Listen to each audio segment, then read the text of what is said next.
Scavenger జిల్లా అధ్యక్షుడిని. నేను ఈ యొక్క ములుగు జిల్లాలోని స్కావెంజర్ అందరినీ ఒక అంతగా ప్రయత్నం చేసి ఈరోజు ఒక దేశవ్యాప్త సమ్మెకు నేను సిద్ధం కావాల్సి వచ్చింది. అయితే మనకున్న సమస్యలను ఈరోజు ముందు రాష్ట్రానికి అప్పచెప్పడం జరుగుతుంది.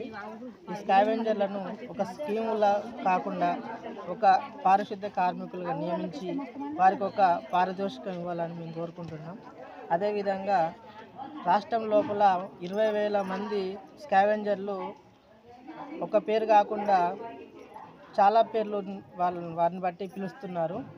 స్వచ్ఛ కార్మికులని, స్వచ్ఛ మిత్ర అని, స్కావెంజర్లని, ఇంకా వేరే వేరే పేర్లను బట్టి పిలుస్తున్నారు. ఆ విధంగా కాకుండా వీళ్ళకు ఒక మంచి పేరు పెట్టి వీళ్ళని ముందుకు కొనసాగించాలని కోరుకుంటున్నా. ఇంకో విధంగా చెప్పాలంటే వీళ్ళు 30-40 సంవత్సరాల నుంచి చాలా కష్టపడుతున్నారు. వాళ్ళ భవిష్యత్తుని ఒక పిల్లల రూపంలో మా పిల్లలు బతుకుతారనే ఉద్దేశంతో వాళ్ళు ఈరోజు ఆశతోని పనిచేసుకుంటున్నారు. అయితే వీళ్ళకు ప్రతిరోజు స్వీపింగ్ చేపిస్తున్నారు. నిజానికి బాత్రూములు, చెట్లకు నీళ్ళు పోయడం అలాంటి పనులే చేయాలి వీళ్ళు. నిజానికి 4 రకాల పనులు చేయించుకుంటున్నారు. దీంట్లో వంటలు ఇన్వాల్వ్ అవుతున్నారు.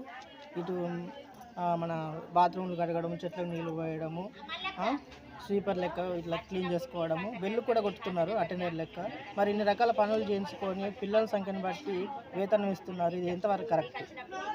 పిల్లల సంఖ్యను కాకుండా వీళ్లకు నెలకు 26,000 వేతనం ఈ యొక్క మా డిమాండ్ ఇవ్వాలని కోరుకుంటున్నాం. వీళ్ళకు ఒక సొంత అకౌంట్ క్రియేటింగ్ కావాలి. మాకు ఎస్ఎంసీ చైర్మన్ కాకుండా, అంటే అమ్మ ఆదర్శ పాఠశాల కమిటీ వాళ్ళు కాకుండా వీళ్ళకి సపరేట్ అకౌంట్ నిర్ణయించి వాళ్ళ వేతనం వేరే అకౌంట్లో వేయాలని కోరుకుంటున్నాం.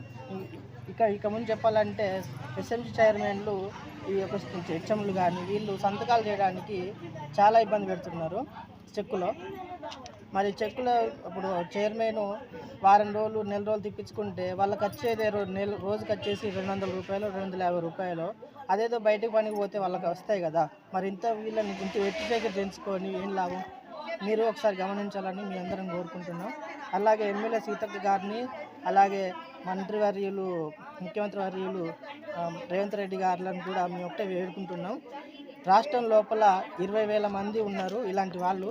వీళ్ళందరినీ ఒక వంతుగా మీ యొక్క విద్యా సంఘాలను వాళ్ళందరినీ ఒక ఐక్యతగా దగ్గర తీసుకొచ్చి సమావేశం ఏర్పాటు చేసి ఈ స్కావెంజర్ల గురించి చర్చ చేసి వీళ్ళకు ఒక పేరు